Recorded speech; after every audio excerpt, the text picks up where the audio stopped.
Hey, what's going on, family? This is Michael Cabradia out here in San Diego, California. Excited that you're joining us here for video number 13. So what we're doing right now is we're actually reading through this book right here, The 100 Simple Secrets of Happy People.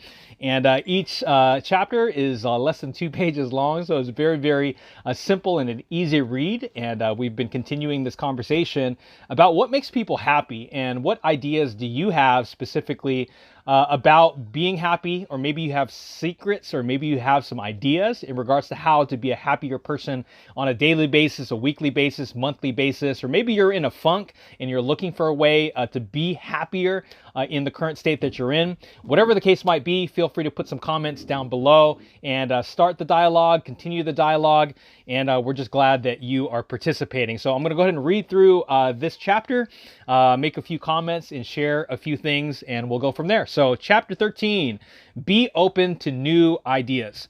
Never stop learning and adapting. The world will always be changing. If you limit yourself to what you knew and what you were comfortable with earlier in life, you will grow increasingly frustrated with your surroundings as you age.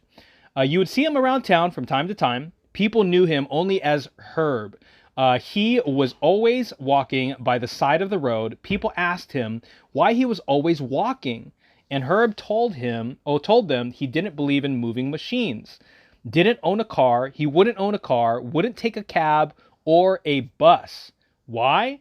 Because he said he got along just fine without them when he was younger, so why should he bother with them now?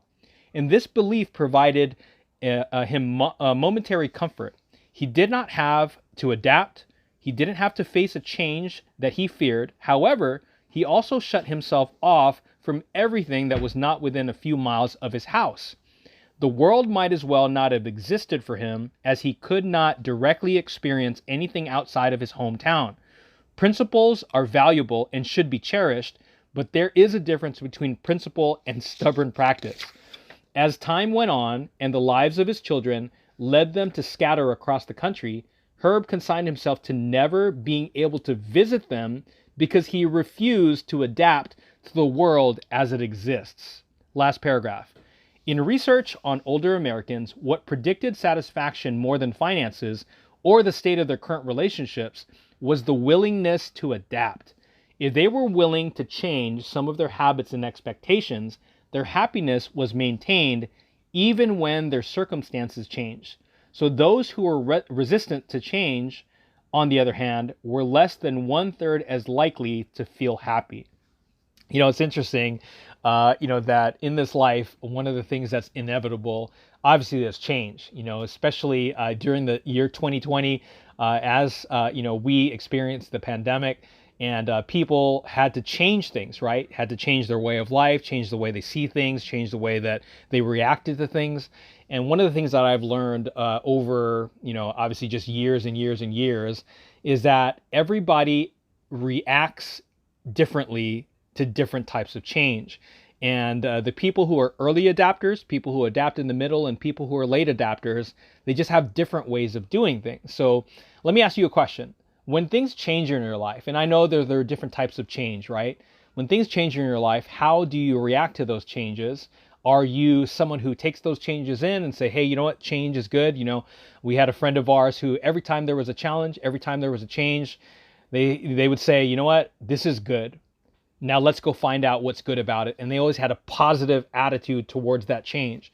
And it's interesting because, in different areas of our life, whether it's our work change, family change, possibly even deaths in the family. Yesterday, I was having a conversation with a friend, and, my mom, she passed away at this point when we're recording this video about 5 years ago. And that was a huge change, in our life, but what was, the reaction to that change? How did we, deal with that? We stay centered in our God, right? And we stay centered in our faith. That's one of the things that we do.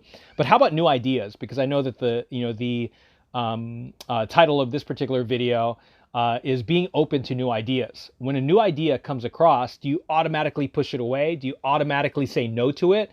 Or do you check it out, do some research and say, hey, you know what, this new idea, if this new idea can be something that can enhance our life, can be something that can enhance a portion or a part of our life, why not be open to it? I know most people, including myself sometimes, we're hesitant to change because we're so ingrained in our routine or ingrained in the way that we do things.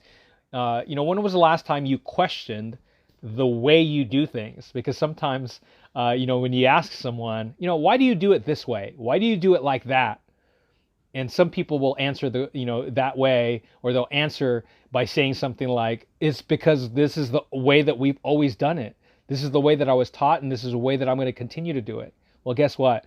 Sometimes there are new ideas or new ways of doing things that can make things more efficient, more effective, and really enhance our lives. So what are your thoughts on that? Is there something that you thought of during this video, or as I was reading, or even the questions that we've posed here, that makes you think of something in your life where you were either open to a new idea, not open to a new idea? How did you react? How did you go through that? We just want to know. Feel free to put a comment below, and we will see you on the next video. Video number 14 is next. All right, God bless you guys. Have a great day.